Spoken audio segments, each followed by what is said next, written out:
go riding with the rabbi.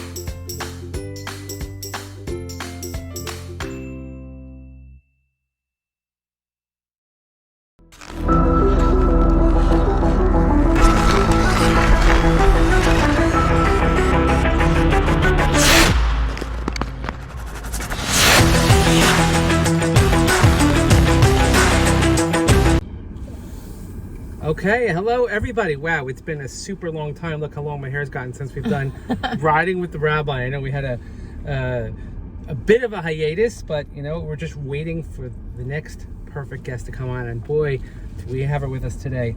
I want to introduce everybody to Mara. I'm not even going to begin to attempt to say your last name.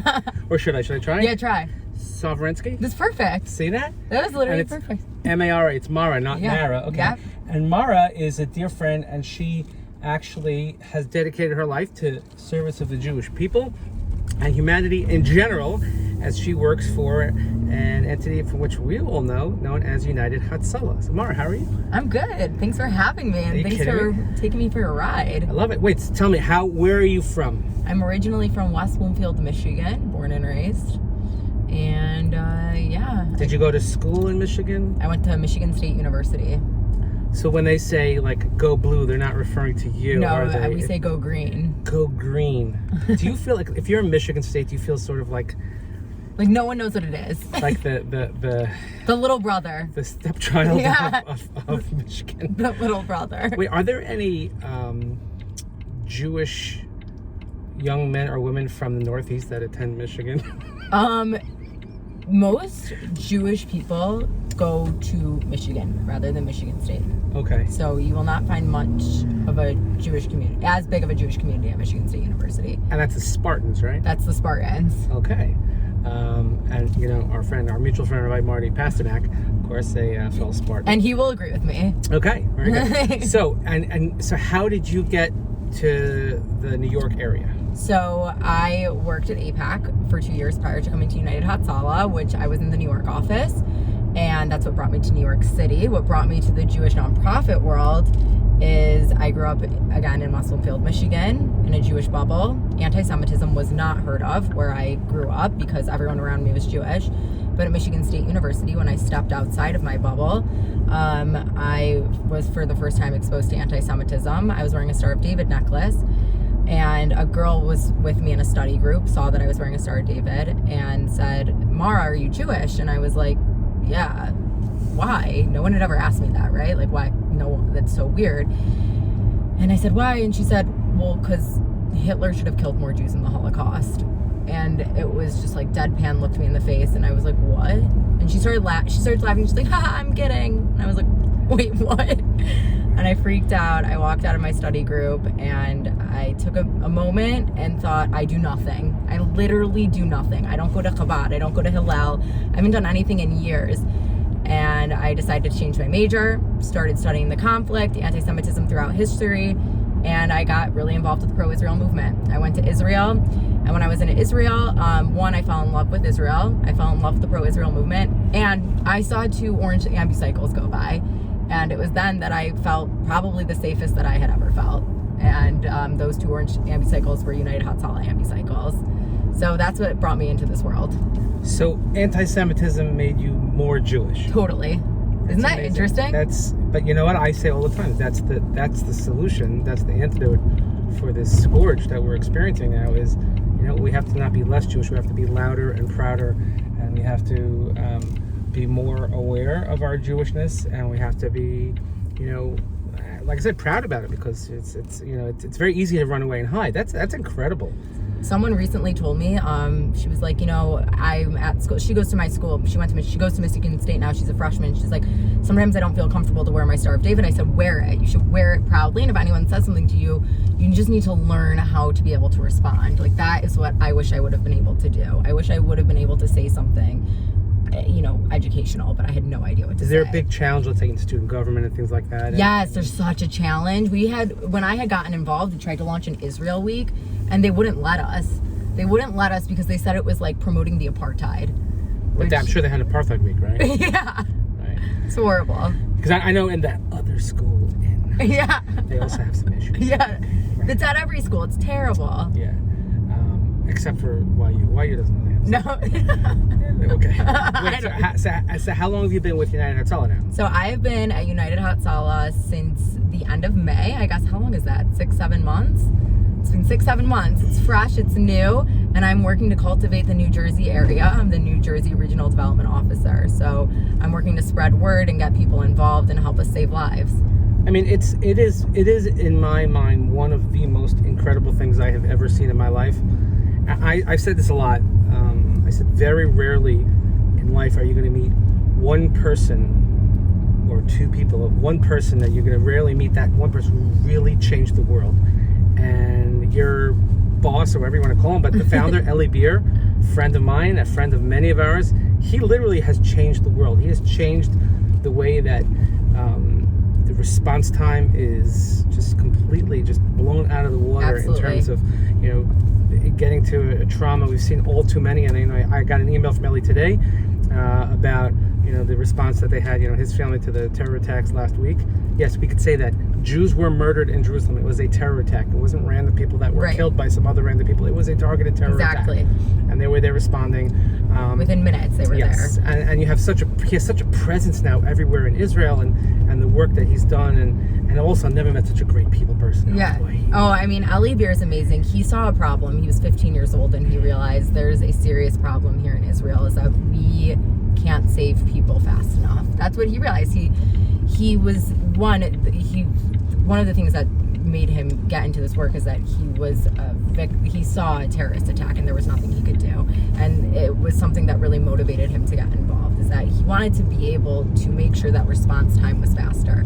And as a 15-year-old boy riding on the back of an ambulance as a medic, sitting in traffic, not able to get to a simple barbecue where it was only a couple blocks down and it was taking anywhere in between 20 minutes, which is the difference between life and death, to save someone's life. A young boy ended up actually passing away, and that's what made him start this entire organization, where people started listening in on radios, Ellie and his friends, and they began running on foot to save some people. And he actually started doing that. He was running on foot to save people. He used a yarmulke actually as one of his first saves to save a guy who was hit in a car accident, and to stop the bleed. And then he realized, okay, we need to get places faster, and that's how United Hatzalah was born. He decided, we're gonna have ambucycles. They're gonna zip through traffic. We're gonna call these ambucycles instead of ambulances. They're gonna have medics on them. They're gonna be fully equipped, and they're gonna be able to treat people on the scene until the big ambulance comes. And that's the difference between life and death. That 3 minutes response time, 3 minutes or less, is the difference between life or death. Because if we can get to people right in that time, and someone's in cardiac failure, someone is bleeding out, and we can get there and we can stop whatever's happening, we can save their life and make sure that they get to where they need to be. I mean, that has to be a sales pitch, for lack of a better word. Yeah. But that you can never get tired of giving, because his creation, his invention has been recognized. It's been written about in books as one of the great Israeli startups of all time. And it is. But what amazes me is that he never stops. I text him and I'm like, why are you not sleeping? He's like, I don't sleep. He doesn't. He really doesn't. Especially he came back when he was afflicted with COVID, and he came back. I mean, we did a Zoom during COVID with Ellie. It was unbelievably uplifting and inspiring. But he also doesn't make it about him. He makes it about the thousands and thousands of volunteers. And he came here for Shabbos, and he told us this famous story by now, I guess, of one of the ambucycles stopped and delivered a baby in the car, and he had his helmet on the whole time, and then people said, we want to name our baby after you, and then he's like, I don't think that's a great idea. He's like, no, we want to, and he took his helmet off, and he was an Arab guy. His name was like Ahmed or Ibrahim or something, and they're like, okay, maybe we won't. But he's just, and I think also what he did during COVID, and using their resources to, let's say, bring Holocaust survivors to get their COVID shots and to doctor's appointments and things like that. That's a really important tool we have. We have a program that we started called 10 Kavod, where we're actually making sure, I mean, this isn't even just COVID, we're making sure that our volunteers are sitting down with people who are elderly and making sure that they're getting the care that they need, especially Holocaust survivors. There's a lot of Holocaust survivors in Israel who are left and don't have any family, and it's really sad. There's people who pass away and no one even gets notified. And now we're making sure that volunteers are spending time with them, that actual people get to sit down with them and just simply, connect and understand them, besides the medical, besides the physical, and just really get to know these people, so that, in some of their last years, they get to spend it, building community and family. And that's some of the work that we're really trying to make sure happens here. It's holy work. I mean, and I'm actually envious of you that you get to do this on a regular basis. Now I understand it's raising money is not the easiest thing to do, but when you're raising money for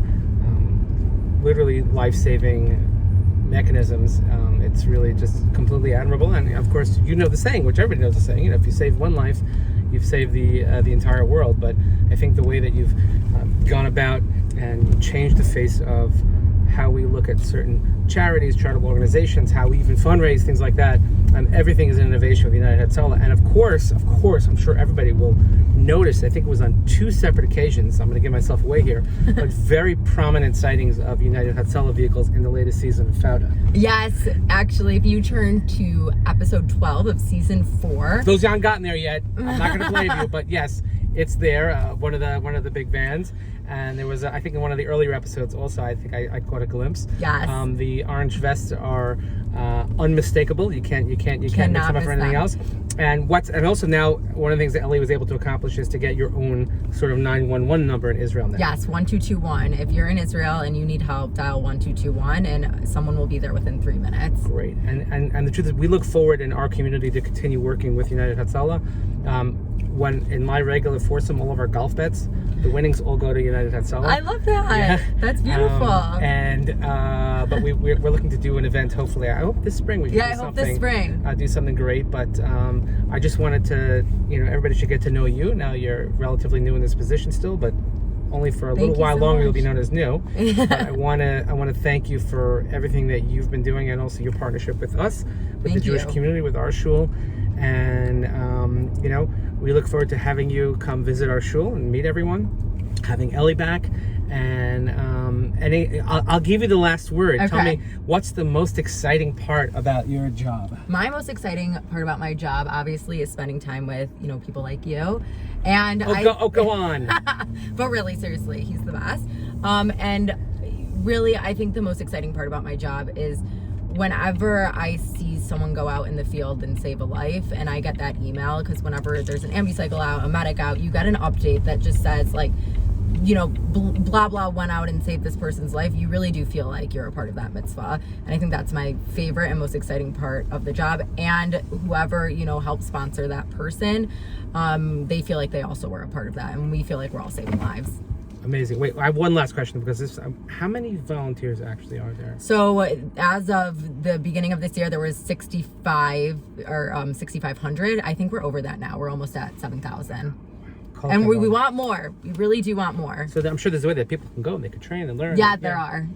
Awesome. Anyway, continue your holy work. Thank you for taking you. a ride with us. Thank you. It's been a while, but well worth the wait. We'll see everybody here next time. Thank you so much for riding with the Rabbi and United Hatzalah. Take care. Thank you so much.